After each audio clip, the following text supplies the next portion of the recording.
Today we're talking about Hera. HiRez has recently released a Hera, a closer look, much like they did with the other gods shortly before they came out recently.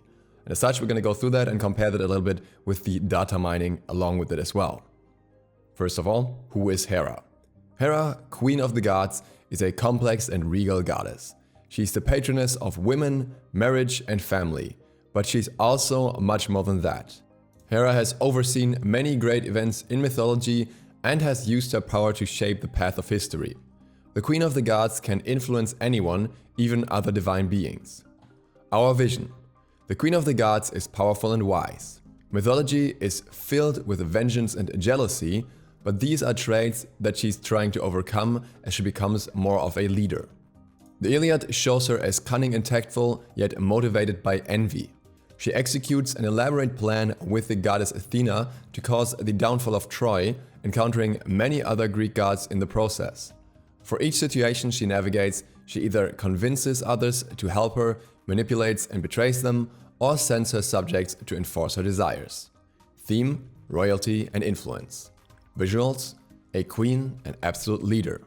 Personality, decisive, plodding, tactical. Perspective, viewed with skepticism. Hera constantly defies Zeus in mythology. In this context, by the way, it's worth mentioning that that's kind of a mutual thing between the two of them. In the world of Smite, she is even more free to seek her own place of power. This will not be an easy task, as other gods are critical of her. She has been absent from the battleground for so long, and she will need to rely on her diplomacy skills and displays of power to prove her worth. Hera keeps her jealousy and vengeance suppressed as much as possible, and she rises up the ranks. However noble her actions may be, these emotions constantly lurk below the surface, providing her with a dangerous ambition to be the best. Hera's primary artistic goal was to convey absolute royalty. We wanted to make a goddess that not only looked like a divine being, but rather like a ruler of divine beings. The arting incorporated her iconic symbols like the peacock feathers, aka ostrich feathers, and combined it with different types of royal items, like crowns and robes, to achieve this aesthetic. We can see some art concepts here that, in my opinion, all things considered, are all kind of similar. Obviously different kind of dress styles here, and different kind of crowns and hairstyles a little bit, but the overall concept for her seemed to be very straightforward from the start, just not overly flashy, having some sort of long robes or dresses, and well, that's pretty much all there is to say about it. We avoided any dark coloration on Hera's clothing and focused on the beautiful teal blue of the peacock, accented by white.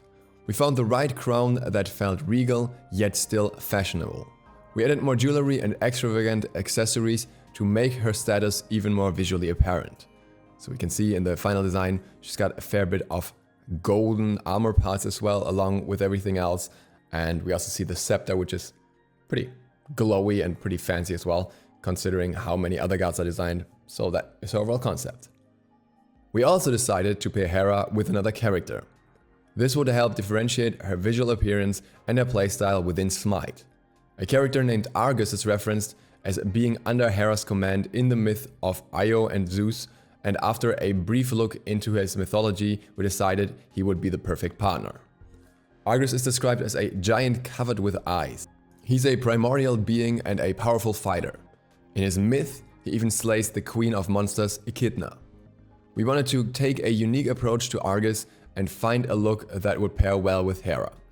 We asked ourselves, what would the bodyguard of the Queen of the Gods look like? What would this elegant queen want her loyal protector to look like? We landed on an entity made of white marble, gold and bronze, more of a golem or construct than a creature. We did a few iterations on his shape and size, while always keeping the theme of ice in his visual design. What we can see in Argus concept here is that none really incorporate much of a monstrous look, maybe with exception of the last one. They all kind of look a little bit mechanical already and don't really focus too much on the eyes, whereas in most of the art we see about him, he's literally just covered in ice and normally looks quite hideous. So HiRez definitely took an approach here that goes more in line with the style of Hera herself, which I think is a little bit unfortunate. I would have liked to have this contrast a little more, but that's just what they chose to do. We really liked the 4 rotating human faces concept for his head and paired it with a body that is humanoid and top heavy. We avoided the elements that made him feel too techy or robotic. We gave him hands but no weapon. We added more subtle eye symbols all over his body and armor and used faces as a way to show even more eyes in a different way.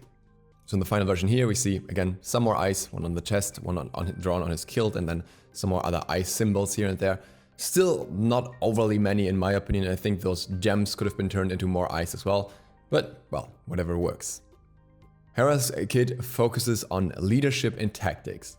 She is designed as a mage that will work well from range, but have limited options to protect herself. She has low mobility and will need to be careful of letting enemies get too close, especially if certain abilities are on cooldown.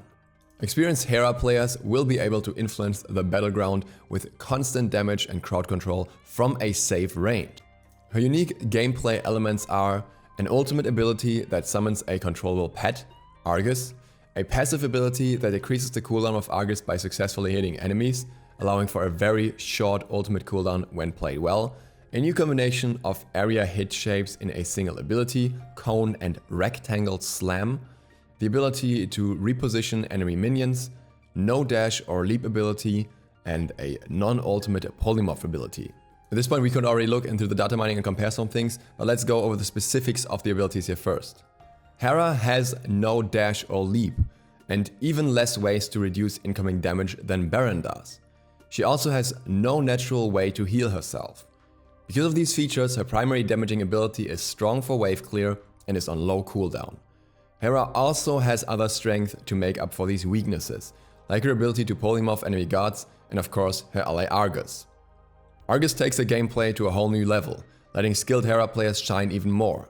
An ultimate level pet can be more difficult to manage than something like Skadi and Calder, but even more rewarding when done correctly. Because of Argus, Hera excels at securing objectives and structures by providing an additional tank to your team, which has more interesting applications than the traditional mage that supplies only burst damage. Hera has long awaited joining Smite, as have her fans. The Queen will be a major part of the game going forward, especially in the official Smite storyline told in the current event, Hera's Odyssey, in her unique gameplay featuring Argus. And I think there are some very interesting parts here regarding the abilities. In earlier data minings, I already speculated that her ult would be the ability summoning Argus and that it would probably work similar to Fafnir ult where it enhances her abilities. Now we still don't know for sure if it will enhance her abilities, but the fact that we're told that Argus will be somewhat of a secondary tank means there's probably some way of controlling him, and I'm assuming that this control is likely to happen not only through the ultimate but probably also through other abilities where he might have some interaction with Hera. It would be a bit odd if summoning Argus was literally just like summoning a tankier Calder or tankier Noir minions basically. Argus being a tank also goes in line with the data mining of him having some sort of aura, so he's probably really a supportive play somehow. Her passive is very clear to us now, it's Commanding Presence. Argus is one of Hera's pets and has stacks to show something or have an interaction with Argus abilities. This is obviously to show how long the cooldown of the ultimate will be, depending on what you have done during the time he's summoned and how much you've reduced the cooldown.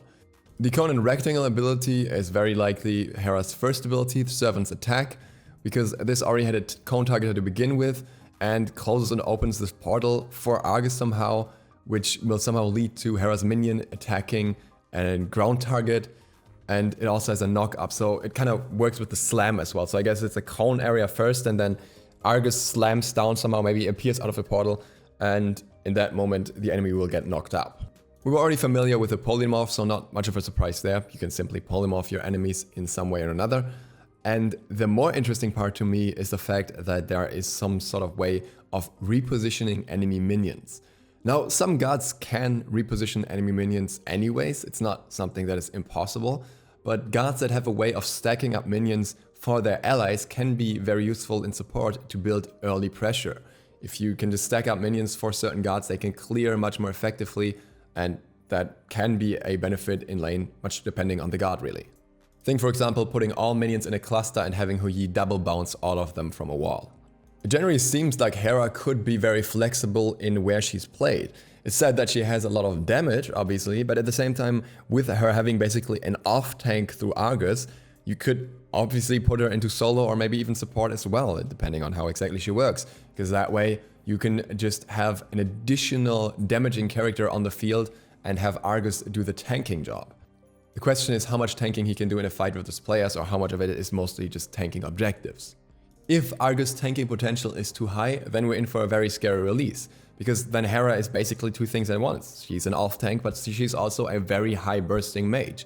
And her lack of sustained mobility can kind of be made up for by the fact that she has a tank protecting her if she wants to. In that case, fighting her would be heavily down to playing against her most when her ultimate is down and just countering those timers, but that would be rather frustrating if that was the only good opportunity to really fight into her.